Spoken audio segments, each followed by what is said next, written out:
Welcome into HQ Spotlight on this Monday. I'm Amanda Guerra with you for the next hour. So another Super Bowl is in the books. The Seahawks winning their second Lombardi in franchise history.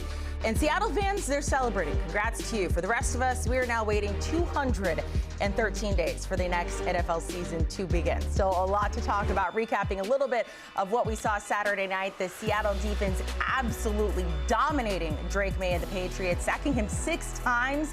That is tied for the 5th most in a Super Bowl. Seattle is actually on the verge of becoming the first team to produce a Super Bowl shutout, not allowing any points through the first 3 quarters, with the Pats eventually getting on the board for a final score of 29-3. Kenneth Walker III becoming just the 7th running back to win MVP, the first since 1999. Seattle defense, the dark side, the true heroes at this game. Here's more from their head coach, Mike Macdonald. It's funny, I told the team on Saturday night, I got a bad habit of, hemming and hawing in my office and with the rest of our coaching staff thinking about, plays and what we're going to run and how it's going to go. And then you get around the guys and you see them, and all of a sudden all those worries don't kind of go away magically. And I think that speaks to how they played. They just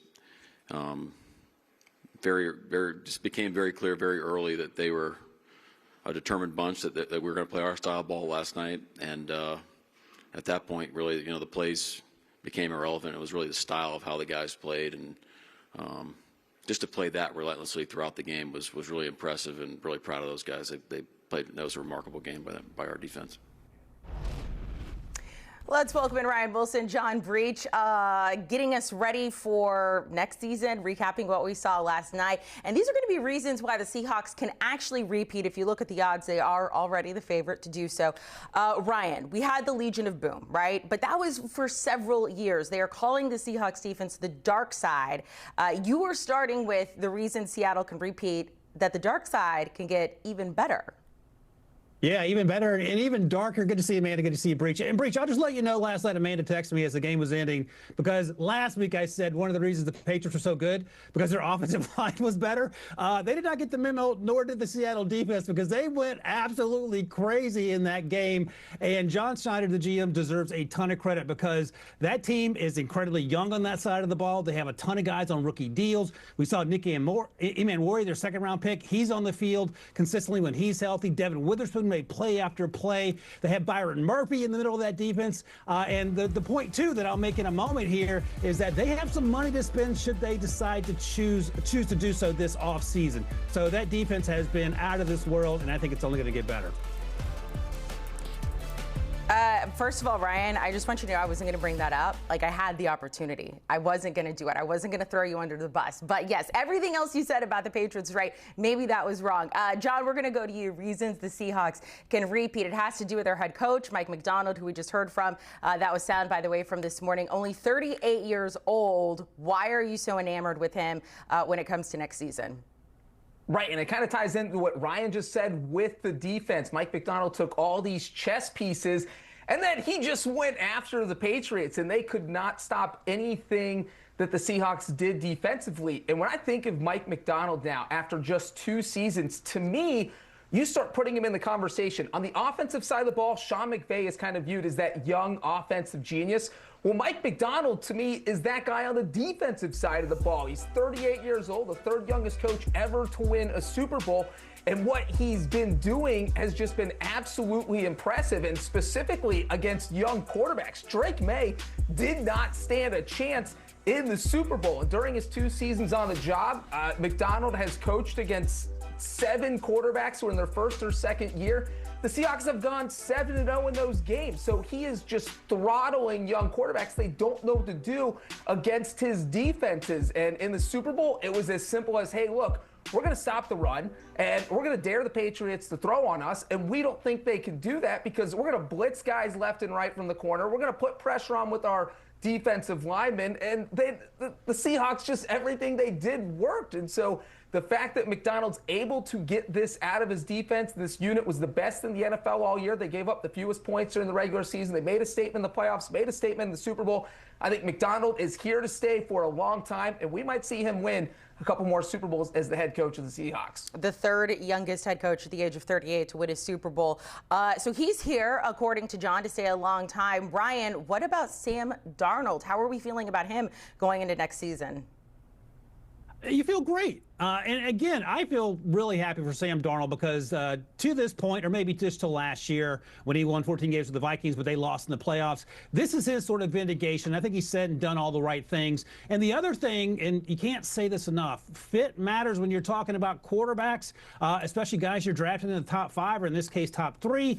And oh, by the way, as Breech noted, when you put him on a defense that's lights out, and you surround him with playmakers and surround him with a run game, it's a lot easier to have success than if you stick him on a bad Jets team or if you stick Baker Mayfield on a bad Browns team. So fit matters at the end of the day. You have to have guys that believe in you. And even athletes at this level, they have to have confidence. And we've seen Sam Darnold play without confidence. It has been pretty. His teammate Ernest Jones had his back in the middle of the season when he threw 4 interceptions. Ernest Jones had some words for Puka Nacua after the game via social media, who questioned Sam Darnold's bona fides, as the kids say. And Sam Darnold deserves to be an MVP, a Super Bowl winning quarterback. And this is going to sound crazy. I think we're just scratching the surface of what Sam Darnold can become for the Seattle Seahawks. Wilson, I'm glad you brought that up. There's nothing funnier than a player sitting at home on their couch calling out someone who is at a Super Bowl about to win. What are you doing, Puka Nacua? I mean, come on. But for Sam Darnold, you go back to August. The Seahawks were a 60-1 long shot to win the Super Bowl. And it really didn't make any sense because this is a team that went 10-7 in 2024. A 10-win season, a 10-win team should not be 60-1, but I think the reason they were is because no one had any faith in Sam Darnold and his ability to lead them to a Super Bowl. And that was fair because he hadn't really ever won a big game in his career. But what he did this year is he proved he can win those big games. I mean, the NFC title game was arguably the best game of his career.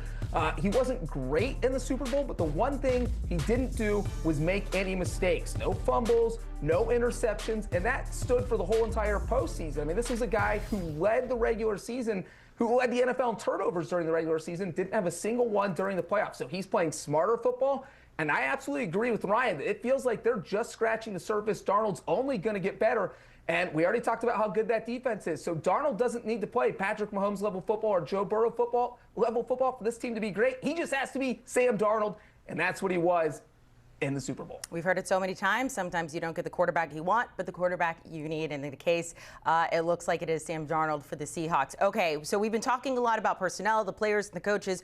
Ryan, reasons the Seahawks can repeat as Super Bowl champs. They've got money to spend. $75 million they have. They're 5th currently in available salary cap space as we head in to the offseason in a few weeks, although I guess it's officially begun. And here's the thing. John Snyder, the GM, maybe one day ends up the Hall of Fame for what he's been able to do. He's won with a quarterback on his rookie deal, Russ Wilson, and that's sort of how teams build their rosters. They want to find that quarterback on the rookie deal and then spend elsewhere. Well, they got Sam Darnold on his 3rd or 4th contract. Didn't have to pay him Dak Prescott $55 million a year money, but they still have $75 million available. I mentioned all the rookies they have playing because they've drafted so well in recent years, and those guys are still on their rookie deals. Even Derek Hall played a big game. He's going into year 4. Boya Mafe played a big game. He's in his contract going to be up. But you can spend on guys like Rashid Shaheed if you want to bring him back. There's a running back maybe you want to bring back who had a pretty big night last night in Kenneth Walker III. So when you're sitting on $75 million and you have needs, they're going to have some needs at cornerback. Tariq Woolen's deal is going to be up. This is best case scenario because you have your quarterback, you have a handful of your star players all coming back, a ton of guys on rookie deals. All that's left to do is to get some guys to sign some deals, bring them back, and get back to the business of running this back next year. Kenneth Walker III, the first running back to win the Super Bowl MVP since 1997. And Ryan, look, we talk so much about the Seattle defense, and we should. But looking forward to next season, you really are focused on some of those offensive weapons. Yep, Kenneth Walker, you have to make a decision on him. It feels like a no-brainer if you're going to pay him James Cooks-ish money, $9 to $11 million a year. That feels about right given your salary cap considerations. I mentioned Rashid Shaheed. He's also a consideration. You'll get Zach Charbonnet back from the ACL. He may not be ready in September, but we know what he can do when he's healthy. Tariq Woolen, I mentioned, is also someone that's going to be up for a deal. So the other thing is, in addition to the running back situation, and Kenneth Walker did it all on his own because Zach Charbonnet was hurt, you have some guy named Jackson Smith-Njigba out there balling out. He wasn't a big part of the game yesterday because, as Breech mentioned, it wasn't like the offense was doing much passing the ball down the field. But we saw him, what he was able to do over the course of the season. And I think if you get another weapon opposite him, whether that's bringing Rashid Shaheed back or going elsewhere, this offense is going to somehow get better. A.J. Barner's another guy who balled out on his rookie deal, the tight end, who had a big postseason as well. So the arrow's pointing up for this Seahawks team on both sides of the ball, in large part because the GM got the salary cap right, got the head coaching right, and now he has 2 Lombardi trophies to show for it. Before Kenneth Walker, my friends and I were actually texting, maybe you guys did as well, we were wondering who should be the MVP. And John, at one point, we thought it should be Jason Myers. Kickers. We love kickers, and he had all the points there for a little bit, and you are looking at special teams as a reason why the Seahawks are going to continue to be elite next season. Absolutely, Amanda. This was the biggest Super Bowl MVP snub ever. Jason Myers should have won it. He scored every single point in the game through the first 3 quarters, set a Super Bowl record for most field goals. Myers had a spectacular game, and Ryan has been mentioning John Schneider quite a few times, and he really deserves a lot of credit here because when you look at the NFL, everyone talks about how special teams is so important because you have to win all 3 phases of the game, but a lot of times I don't think every team actually means that. Well, the Seahawks do, and they put their money where their mouth is. When you look at Jason Myers and Michael Dixon, those 2 combined make just over $9 million per year on average. They are the only kicker-punter tandem that makes a combined $9 million per year on average. So the Seahawks have invested more money in their kicker and punter combined than any other team in the league. And we saw on Super Bowl Sunday how much that meant. It wasn't just Myers setting Super Bowl records with 5 field goals or becoming the first player in NFL history to score more than 200 points. Michael Dixon probably should have gotten an MVP vote or 2 because his performance might have been the best punting performance in Super Bowl history. He pinned the Patriots inside their own 6-yard line 3 times. Doing that once in a game is impressive. Doing it twice should get you in the MVP conversation. Doing it 3 times is almost unheard of, especially on that stage. Also serves as Jason Myers' holders. He crushed it there. And so John Schneider has been very smart about intelligently spending his money on special teams, and that investment has absolutely paid off for Seattle. One of my friends, shout out Kevin, had a prop that each team would have a touchback, and he lost that. He lost that bet for this week. Also, can we agree Puka Nacua should not be smack talking because of the Rams special teams? Look in the mirror, my friend, because you guys got to figure out that situation. All right, guys, hang on just a second. Speaking of the offseason, you heard Ryan Wilson mention Rashid Shaheed. We're going to talk about free agents here in a second. And look, Seattle, as we mentioned, the guys just gave you a lot of reasons why they can repeat a Super Bowl chance.